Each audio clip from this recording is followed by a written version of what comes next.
So much. I appreciate it. And I guess that was the long form. So it's a long resume to read.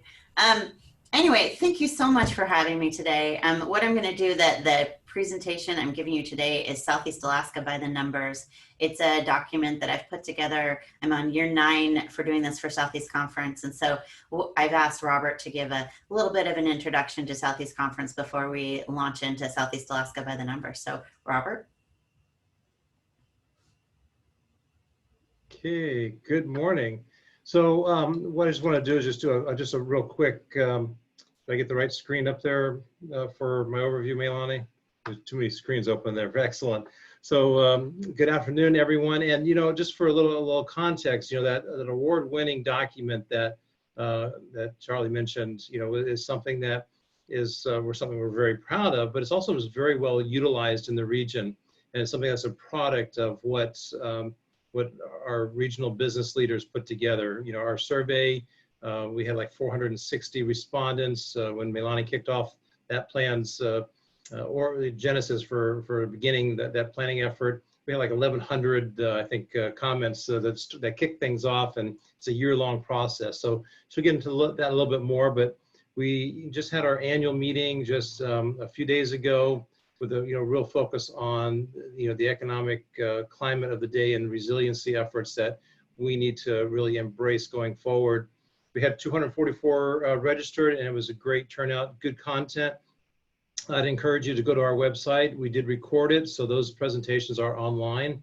And something I'm equally proud of is the commitment that our members have to the university system. And each year we do a scholarship auction, and we weren't quite sure how well that was going to go, but we were able to raise a little over $12,000 in NSA Plus ties. Those of you that were online know that Senator Keel made this crazy offer to donate $50 to the scholarship auction for every tie that came in. And the favorite one so far is this one. It just came in yesterday. So we appreciate that challenge. But some of the work we've been doing this year with the Juneau Chamber and partners throughout the region is trying to connect to whatever relief programs we can get to stabilize the economic bloodletting that's been going on. And very proud to see the resources that have come in already to Juneau, specifically over $4 million. There's easily that's in the assigned and submitted categories for applications that are still being worked on, and those that were coming in after they hit their subscription level. So we'll see how many of those get funded, but it's close to 28 million into the region of Southeast already. So we've been really pleased to work across the board with all of our economic development organizations and chambers of commerce. Right now, there's still a fisheries grant that's available, and we're looking at the next round of federal aid that might be coming after the election. So there's been a considerable amount of resources that are brought to the region, and we're trying to make sure that we can support the business community every way we can. Obviously, we're very vested in the Marine Highway System, and I was able to be part of the work group that just concluded its recommendations that were sent to the governor last week. We had over 30 meetings, and really for Southeast Conference, the big issue for us going forward is that we end up with a regional Southeast Alaska transportation plan that's current, and sure, it's aspirational to some degree, but it's actually a system that's intermodal that works for all modes of transportation that is critical to move our goods and people through the region. So with that, I'm going to go ahead and just segue over to our economic development planning activities. Our committee work is very, very important, and so we were really inclusive in that and appreciate all the members' activities that and participation in that. So with that, here's by the numbers, and I'll fade to black. Meilani. Thank you so much, Robert, for that. And so like I mentioned, this is a document that, we put out for Southeast Conference every year. And what I'm breaking this presentation into 3 parts. So we're going to talk about the past, the present, and the future. So 2019, it was just a year ago, but it already seems like ancient history, especially when we're looking at our data and our indicators and our economic indicators. 2020, we are working to get you the absolute latest, hottest, most relevant data that we can to you as you're making business decisions. And then what is the path forward, 2025? How do we see ourselves extracting ourselves from this 2020 reality? So let me launch into that. And I talked to Craig, I'm gonna go really quickly through 2019 so we can really spend some more time talking about 2020 and make sure that we can get to your questions. So 2019 was actually a pretty good year for us here in Southeast Alaska. We had that amazing record-breaking sunshine, but most importantly, we had really started to turn the tide in terms of where our economy was. Our jobs were up. We'd increased by 455 jobs. The year before, if you remember, we increased by 2 jobs. So, so this was a substantial improvement on that. And we also increased our total workforce earnings by 3% or 63 million. And I just want to say kind of 2 things on this slide. Number one, when I talk about jobs, I'm talking about annualized jobs or a year-long equivalent job. And so that way all jobs can be apples to apples, even though one person might build a 3-month job, that would be considered a quarter of a job by this measurement that we're doing. And I also want to give a shout out to the Alaska Department of Labor and Workforce Development research and analysis team. They just do a fantastic job getting us all the data that we need. And I just really can't say enough about the great work that they do. So we saw job increases across the region. Most communities or larger statistical areas saw those job increases. And the reason for that, as you know, was that rising trend in terms of visitors coming to Southeast Alaska. In 2019, we increased total cruise ship visitors by 14% over the year before to 1.33 million, so a really significant number. And as you know, about 90% of the tourists coming to Southeast Alaska come by cruise ship. And so we had seen increases there, substantial increases. Total workforce went up by 5% and total earnings went up by 9%. So we saw a really substantial increase in workforce there, workforce wages. I think interesting to talk about where the visitor industry sat in our economy in 2019. It was 18% of all jobs, annualized jobs, and 12% of all wages came from the visitor industry. And we've really seen this meteoric rise in terms of where the visitor industry sat in comparison to all of our other sectors. We thought that by 2020, the visitor industry would be our #1 wage provider in the region. So this was a projection that turned out to me not having any clue what was happening in 2020, but you can see where we were in the visitor industry in 2012. And so by that blue line, so you've just seen the substantial increase in terms of its share in terms of total jobs and wages. The timber industry was another sector that grew in 2019. Jobs were up by 10%, which was very unusual for the timber industry. We've often been talking about downward jobs, and wages were up by 20%. The healthcare industry was mostly flat in terms of jobs. We increased jobs by 1% and wages by 5% as that sector works to become more competitive in attracting and retaining top talent. The mining industry also a substantial increase. We increased jobs by 5% and wages by 2%. Our seafood sector also had positive indicators. We increased total jobs there, just mostly flat, an increase of 1% in jobs and 0.2% in earnings, but because that sector is so large that resulted in a $500,000 increase in earnings. And we saw in 2019, if you look those years, we're comparing years, 2019 had 208 million pounds landed with a value of 218 million, and 218 million actually was a pretty low value, even though the total pounds landed was a significant increase over 2018. Construction industry, jobs were basically flat there, but wages were up substantially by 8%. And one area that we were expecting decline was demographics. We continued to lose population. We lost nearly 300 people in 2019, a decline of 0.4%. And we really saw those declines happen across communities. But as you can see, Juneau really bore the brunt of those losses in terms of population losses. This is the continuation of a trend. So we've had 5 years of negative population or population decline.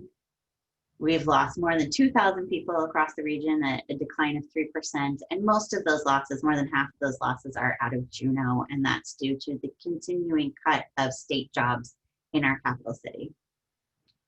One thing that went up, which was exciting, for the third time in 23 years, we saw an increase of our school kids, so our K through 12 enrollment.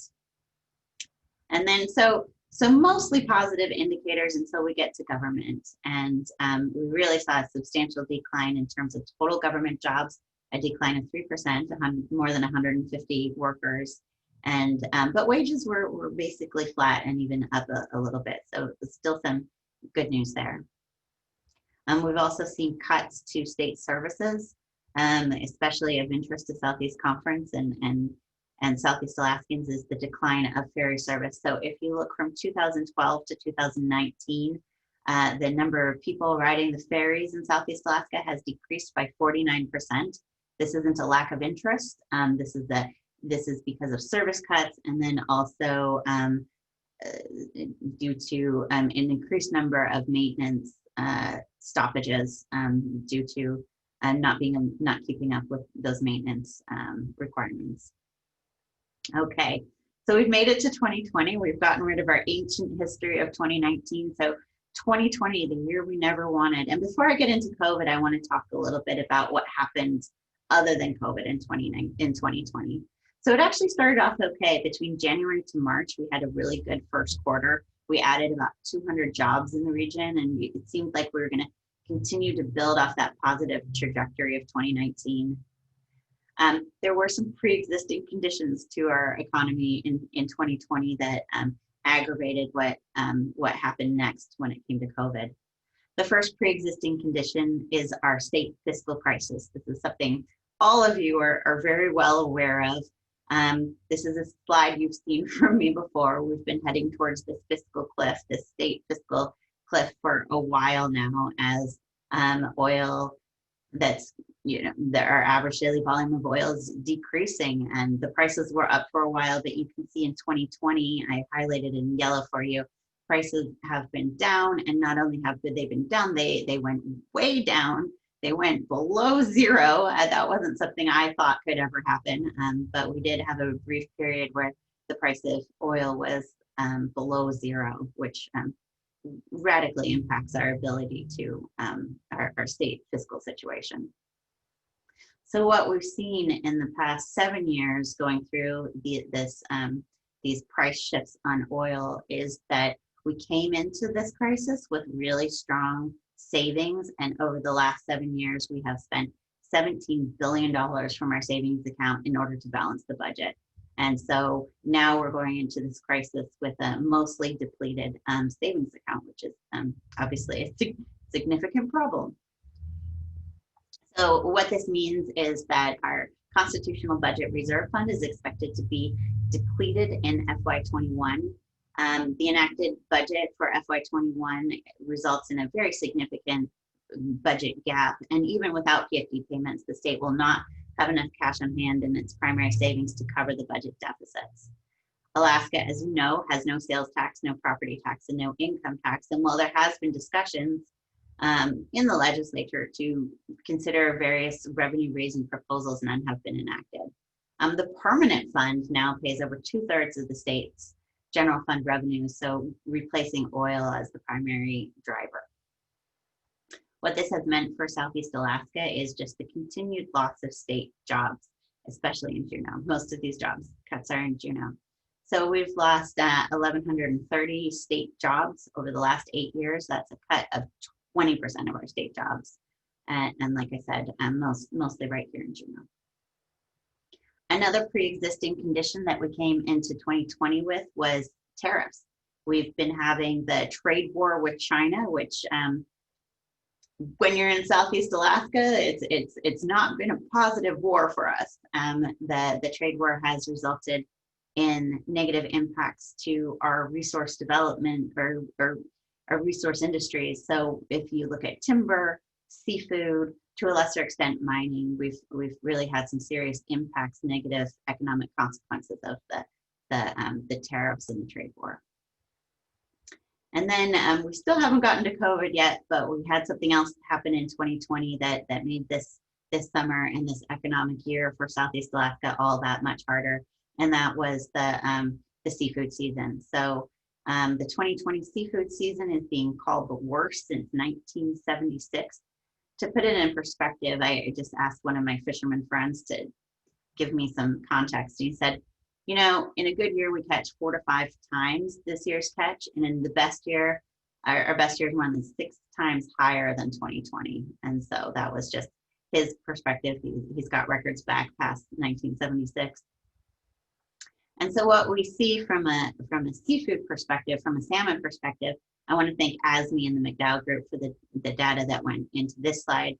We see a year over year. So if we just look year over year, 2019 wasn't a great year for our seafood catch, but our sockeye catch is down 64%. Our chum catch is down 57%. Coho is down 44%.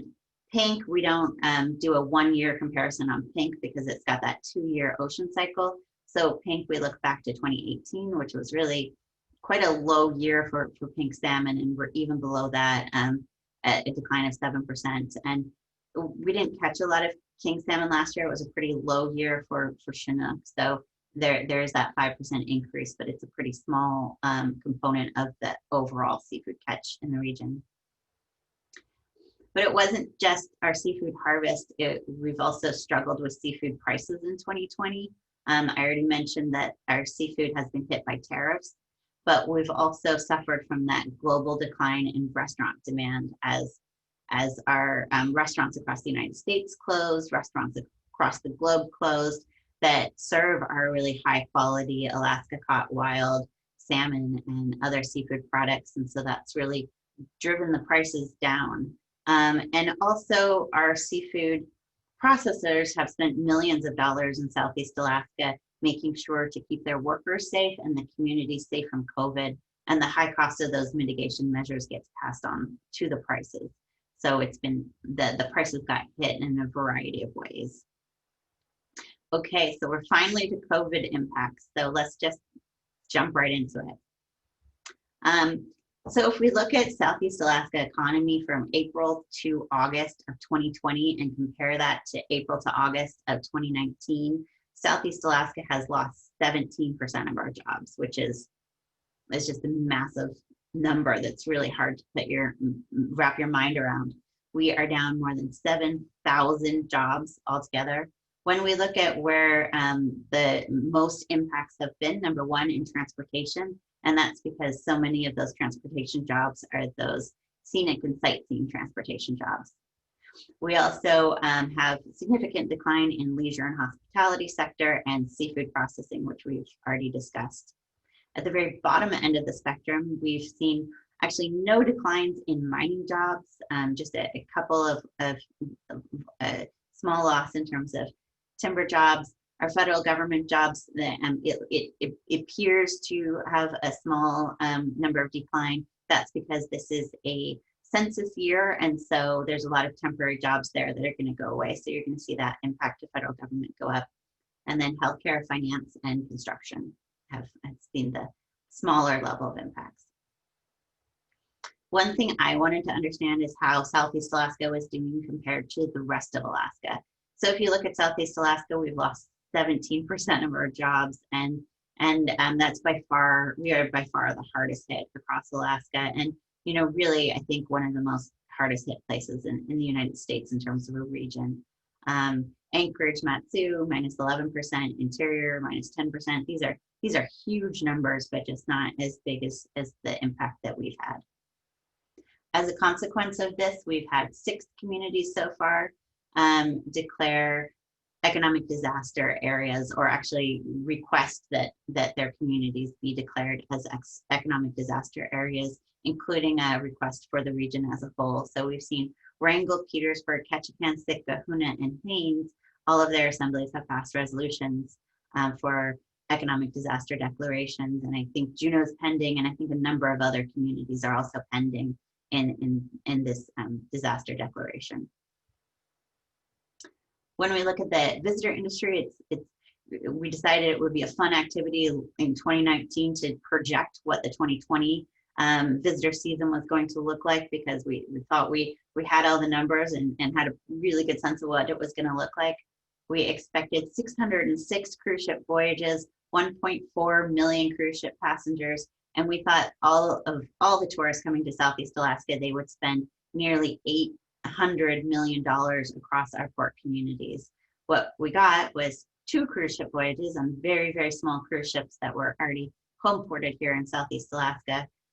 They carried 48 cruise ship passengers altogether, and one of those cruises was stopped 2 days into its journey, and so really a small number there. Interestingly enough, I think our miners have acted more like tourists because they've needed to quarantine in Juneau hotels, and so ordered out and stayed in hotels, and so we've had that mining quarantine really be a significant part of our visitor industry in the summer of 2020. As we look to the summer of 2021, I know that there's a lot of schedules already being made, but we aren't going to make any projections yet, just because there's too much, there's too many moving pieces that can change. It's hard to predict and project where we're going to be in terms of the visitor industry in 2021. But I've been really inspired by Kirby Day. He's been writing to his group of his folks and said, you know, we don't know what's going to happen in 2021, but it's really important that you make that prudent economic plan in order to make sure that you can get to 2022. And so I think that's a good message, not just for tourism, but for all of us. You know, going into this economic crisis that is summer of 2020 in Southeast Alaska was actually really pretty well set up. You know, we had that magic thing, which is economic diversification that you hear over and over and over again. You want to have those slices of the pie chart be relatively similar in size to one another. So municipal government, 13%, state government, 12%, tourism, 12%, seafood, 10% of employment earnings. But what happened in 2020 is all of those sectors that I just mentioned all got hit at the same time. The state, not so much COVID related for the fiscal crisis, seafood due to our harvest, tourism due to COVID, municipal losses in terms of state funding. So we've gotten we thought we were actually in a good spot, but we got hit in all of our 4 top sectors at the same time. One thing that's really helped us is our federal CARES funding that's been pouring into Alaska. So there has been $5.6 billion earmarked for Alaska from the federal CARES spending. I don't know how much of that has come directly into Southeast Alaska, but we're about 10% of the economy, so we're assuming about $560 million. As part of that, the State CARES Act has granted $120 million to municipalities across Southeast Alaska. But the money has to be spent by December 30th. And so some communities have done a very good job at spending down that money and some haven't. So we've seen 8 communities that have already spent down all of their money, 6 communities that haven't spent any of their money yet, and are maybe in not a good position moving forward to make that happen. And then 9 communities that are mostly on their way there, and 11 that are just about halfway there, including Juneau. Juneau has spent down $25 million of its $53 million allotment that's coming to it over from the state CARES grants. And so, you know, there's been a lot of really good work done in there to figure out where those dollars can be most effective in building up our communities. So looking forward, construction sector, in 2020, it's been busy. It's been working on a lot of kind of large scale visitor industry projects, but there's few projects in the pipeline, and that's because we continue to cut the state budget, and the the dollars that would go into big construction projects, they're just not there. And the tourism projects have really been put on hold moving forward. So there are some federal projects, some airport projects specifically. So we're looking at, you know, where we're going to go with construction. Timber is sort of in the same position. We had a great year in 2019, as you saw, but we've got a low timber supply moving forward. And there's just not a lot of, there's no certainty at all where those harvests are going to come from that are going to keep our loggers and our mills busy moving forward. So that's a concern. We did have some good news on the roadless rural exemption. There was an announcement on September 25th. Or I guess the announcement came before September 25th, but on September 25th, it was written into the Federal Register that the preferred alternative in the EIS would be the roadless rural exemption. But the reality is that this just starts a longer process. That means that the record of decision will be 30 days later, sometime in late October. And since it is logging and timber, we know that there'll be a significant level of litigation that will follow. So we'll continue to watch that and let you know where we stand on the roadless rural exemption.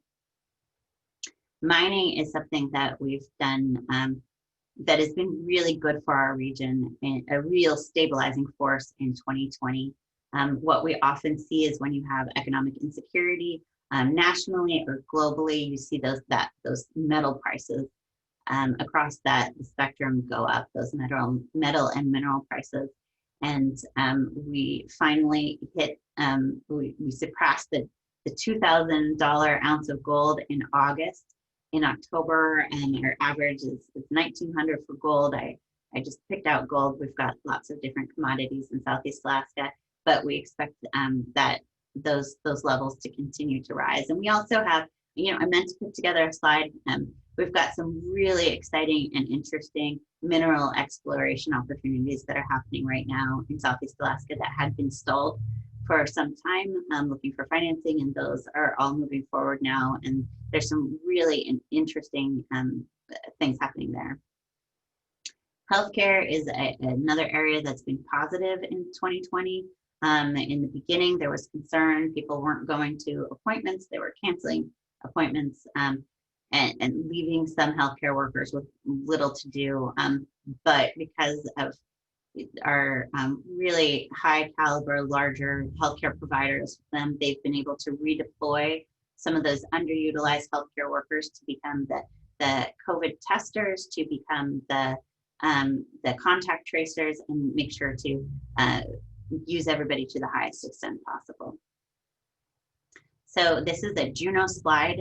We're going that with really fresh data, and another concern when we look at 2020. So as you know, we've started schools virtually. School enrollment is really important when we are looking at how we're funding our schools.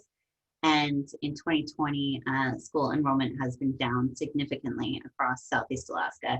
So like I said, this is a Juno number. So in Juno, total school district enrollment is down by 12%. So that's just a huge number.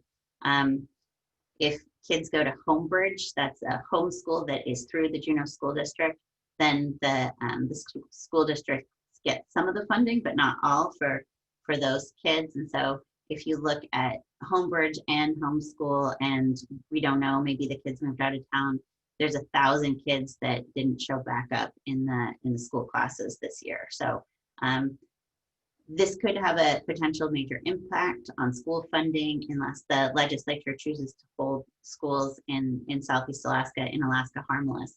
And so this is something that we're going to be watching very closely, but it is a concern. So as you see, enrollment in Juneau is down by 12%. If we gave this presentation yesterday, and Sitka 6 is down by just 4%, but Wrangell's down by 50%. So you just see really stark numbers, and we want to make sure that we're able to pay for educating our kids across the region. So I wanted to go over, let me see where I am on time.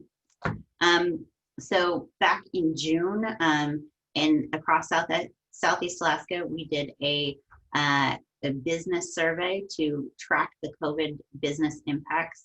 Now, I know that JEDC is in the process of putting out a fresher survey, so I'm really looking forward to seeing those numbers, but I just wanted to give you some of the top line numbers that came out of our June survey for Juneau specifically. So we had 134 businesses responding.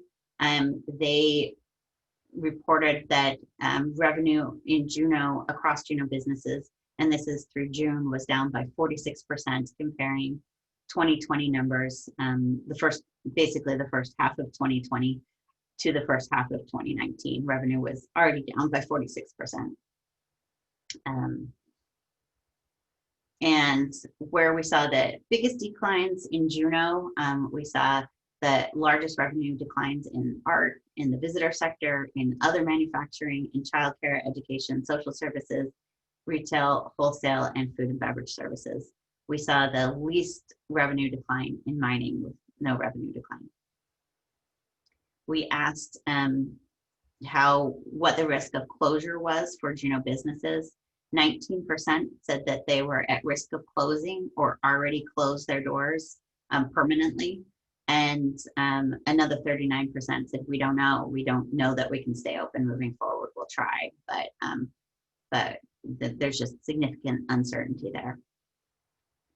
When we looked at the sectors, and again, this is just in Juneau, of businesses that are at risk of closing permanently due to the impact of COVID, we saw those greatest impacts in the art sector, visitor tourism, childcare, social services, food, beverage, and seafood. The lowest risks were in mining, IT, construction, financial activities, and healthcare. The economic outlook was mostly negative, with 32% of Juneau businesses being actually somewhat positive and looking forward over the next 12 months. The most negative outlooks, again, came from arts, food, beverage, visitor tourism, retail, wholesale, and seafood. And the least negative impacts were in, or projections moving forward, were in mining and financial activities. We also asked about job outlook, and 26% of Juneau businesses expect to make further worker reductions over the next 12 months, while 8% expect to add jobs, actually. And again, we looked at where what sectors of Juneau were most likely to cut jobs, and that included the retail sector, visitor tourism, childcare, social services, and professional services. The sectors most likely to add jobs included healthcare, nonprofit, and financial activities. So we also had that record-breaking rain of 2020 that made this all even more hard. So I've thoroughly depressed all of you, so I want to give a little bit of a positive note. You know, there's such tremendous uncertainty moving forward, but we know that there is an eventual light at the end of the tunnel. This is leaving Juneau one morning. The resources of Southeast Alaska really do remain strong. We have beautiful vistas. It's a gorgeous place to live. We have world-class recreational opportunities here. We've got healthy timber stands and a productive ocean. We've got valuable minerals, and our most important resource, which is, of course, all of you and the resiliency of Southeast Alaskans and Juneauites themselves. So that gets us into our third part of the presentation, which is planning for that brighter future. And so looking forward into 2025. So it just so happens that 2020 was the year that we do our 5-year economic plan. So do that 2025 Southeast Alaska Economic Plan moving forward, the Comprehensive Economic Development Strategy. So this is the one that we did last 5 years ago that Robert was referring to. And it had 46 economic initiatives to help really strengthen the economy of our region, and included 7 priority objectives that we developed much more significant plans for, and really was the work plan of Southeast Conference over the last 7 years, or the last 5 years. So how do we do the economic planning? We don't actually consider ourselves to be brilliant and just write everything down. We really draw from hundreds and hundreds of people across the region to really give input and into what works from your business expertise, from your expertise in all these sectors. So Southeast Conference has 8 steering committees, and each of these committees, seafood, mining, energy, transportation, economic development, healthcare, tourism, and timber. You are very welcome to join any of these committees and really be part of that planning process. We are taking a long time on this process. We are in October. We are going to have a draft plan for the region in February or March of 2021. We've had 21 meetings so far within those different sectors, and we've got plenty to go. So there's plenty of time for you to become involved if you would like to. I'd like to end with a Southeast Alaska SWOT analysis, so I can leave enough time for questions. So this was a SWOT analysis that was done by over 200 Southeast Alaskans back in February, just to remind us of where our economy was and really where our economy is going to be coming back to in the future. So the top strengths of Southeast Alaska is our beauty and recreation, our tourism sector, our seafood industry, and that rich Alaska Native culture and history. Our top weaknesses include a decline of transportation connectivity, especially when it comes to our ferries. Our cost of living and doing business has always been an impediment here, especially when it comes to transportation and housing. Housing is expensive and it never seems like there's enough. Our top economic opportunities are to strengthen those transportation connections, especially our ferry connections, to really continue to grow our fledgling mariculture industry, to develop our seafood sector, and to work with across sectors to develop cultural tourism as the next sort of big piece in tourism in Southeast Alaska. The top threats other than COVID-19 include that continued loss of our transportation and ferry connectivity, a decline in our fisheries, poor leadership and poor decision-making, and that ever-present Southeast Alaska cost of living. So that is our 2025 plan that we're working on. We're also in the process of developing a shorter-term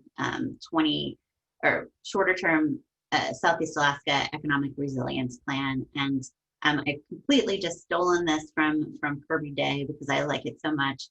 Hashtag getting to 2022. What are the things that we can immediately do now that is going to make sure that we will still be here and still be strong in 2022? So we are working on that. And if you have any input, feel free to email me directly or contact me directly. So, together we will make it through. These are rough seas, but we've got this, and we'll make it happen together.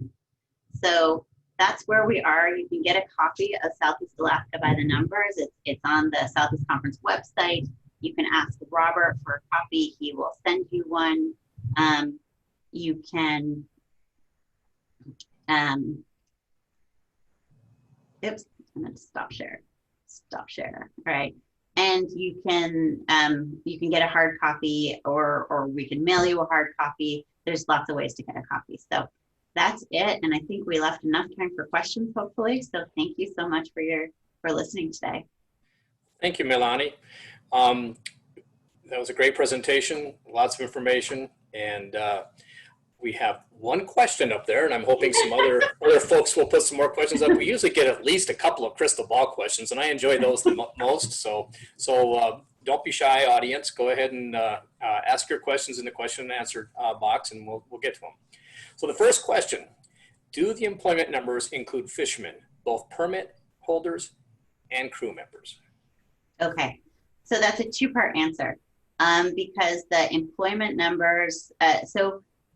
So when we're measuring our economy in Southeast by the Numbers every year, we bring in those self-employed numbers. So we go to we look at W-2s and we pull in anybody who's a Southeast Alaska resident and is self-employed. That is part of the number structure. The flash data that I put in for 2020, so that 17% of jobs lost, that chart that you saw, that is because it's a flash data point. It doesn't we're not able to do, we don't have the numbers yet for 2020 for fishermen. We have to wait for those W-2s that'll be filed in April. So that's a lagging indicator. So we're just not able to get that really quick time data for the self-employed. And it's a really important question because so many of Southeast Alaskans are self-employed.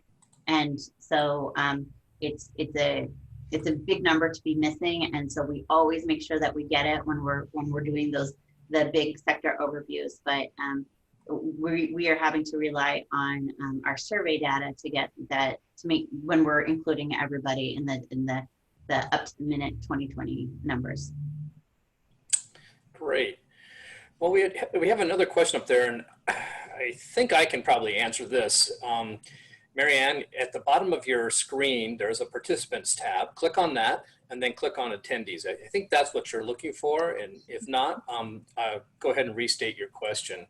But I have a question for you. Sure. 1,000 students missing from the school district. Oh. What is that? I mean, anybody analyzing that? Yeah, so I'm going to pull up that slide again just so that we can all be in the same spot. Let me get it ready to go before I pull it up so I don't. Okay, so let me go to share screen again. Yeah, so what that is thank you, because I think it's so important. So so we've got 80% of our kids in standard school, and so that's I usually would say bricks and mortar, but or normal school, but none of those numbers, none of those words apply. But going back to the virtual classrooms, that's 80% of our kids. So 9% of our kids is Homebridge. One of my kids is doing that too. It's homeschool, but it's still through the district. And then 12% of our kids, we don't know what they're in. They're either in a homeschool that isn't through the Juneau School District, and so I think a lot of kids are doing that. They are there's a lot of really good homeschool programs through the state, through national programs, and so we know a lot of kids are doing that. We know that there's some private schools, that we've got a Christian private school in Juneau. There's not that many kids that can go there, so that's not a number. And maybe some of those kids moved out of town. We don't know. We don't see a lot of people moving because there's really no place to move to. Jobs are down across America, so we don't see a big push of people moving away to attend to go to places elsewhere, but they could be. But yeah, it's a big number, and we're looking at enrollment in October 2020 compared to October 2019, and we see a lot of that movement is younger kids. And so you're more likely to move into those homeschool situations with the elementary kids, and less likely for the high school kids. So we've seen a difference in age factor. Okay, I'll stop sharing that one. Thanks. All right, well, thank you. So how big a role does retirement income play, and what can be done to attract more retirees to Southeast Alaska? That's such a great question, and I got that question at we did this presentation last week, and I got that question as well. And I should have that number. It's a really big number. One thing that we've seen, I didn't mention it in the presentation today. We just have a continual aging in place of Southeast Alaskans. So that median age of Southeast Alaskans right now is 40. It's the highest it's ever been. We are the oldest region in Southeast Alaska. And our share of people who are retired just continues to increase significantly every year, not because we have lots of retired people moving here, but because the quality of life here is really high and people really want to age in place. And so that income level is a really significant part of our economy. And so I'm going to start making sure that we've got an indicator on that. That'll be in Southeast by the numbers. I don't have it off the top of my head, but it's something I will look into, and it is really important, and it is a great question. And if I just might add, Charlie, one of the things that we need to focus on are the things that keep them here, the services that are required. And one of the things that Southeast Conference did collaboratively with the university and the healthcare industry was take a look at workforce development and the jobs that are going to be needed to maintain the level of quality healthcare in the region. So focusing on things like that and other objectives that'll bring down the cost of living, I think continue to be a focus that will help attract and keep folks here in the region. Great information, Robert, and thank you, Meilani. And so, Marianne, apparently we don't share a list of attendees. So, and moving on, have we just given up on trying to keep state jobs in Juneau? I know there are a lot of complaints about government employment, but government employment always has been a significant part of the Juneau economy. Kind of an open-ended question, but Yeah. maybe you guys can take a stab at it. I think that, what's really kind of unique in the region, and we have Juneau, anchoring the hub of northern southeast, as the seat of government, and that's critically important to the region. I really applaud the Juneau Chamber, the Alaska Committee, and so many of the businesses that make the capital city an attractive, functioning unit, because it's critical for us to maintain that seat of government here. And those jobs are they're really what adds a lot of stability to the regional economy. Yeah, I mean, state jobs are really important. They've been the anchor of our Juneau community economy. We are the capital city of Juneau. Southeast Alaska is the capital region of Alaska, or Juneau is the capital of Alaska, and it's those are really important jobs, and it's important that they stay here. I mean that we don't want to just have a I think I've heard it called before a city state, where we have like one community that has all the jobs, and that's not a healthy economy for the state of Alaska as a whole. But those jobs are critical. They belong in Juneau. We need to keep them here. They're important for our economy. So we're never going to give up. Okay, next question. How does our median age compare with the rest of the state? Yeah, so when we look at it, like I said, the median age is now 40, and it is the oldest of Alaska as a whole. I haven't, I have to look back. I think we're 5 years older than the median age of Alaska as a whole. So it's either 4 or 5 years older in Southeast Alaska. So we've got more seniors, and we don't have as high of a birth rate as we have in other communities, helping bring that age down, that median age down. So yeah. Okay, Meilani, are you tracking any trends on folks moving out of state? So we do look at migration trends on an annual basis. We're always looking. The state does a really great job using the PFDs to track where people are moving. Are they moving from Juneau to Anchorage? Are they moving from Juneau out of state? Are they moving from different communities into Juneau, across Southeast Alaska or elsewhere? And so I'm not tracking that right now, just because we're not seeing, we don't have really good 2020 data on that yet. We'll look at that when we get the PFD returns in to be able to track that data on a statewide level. But we do have more people moving away than moving to Southeast Alaska right now.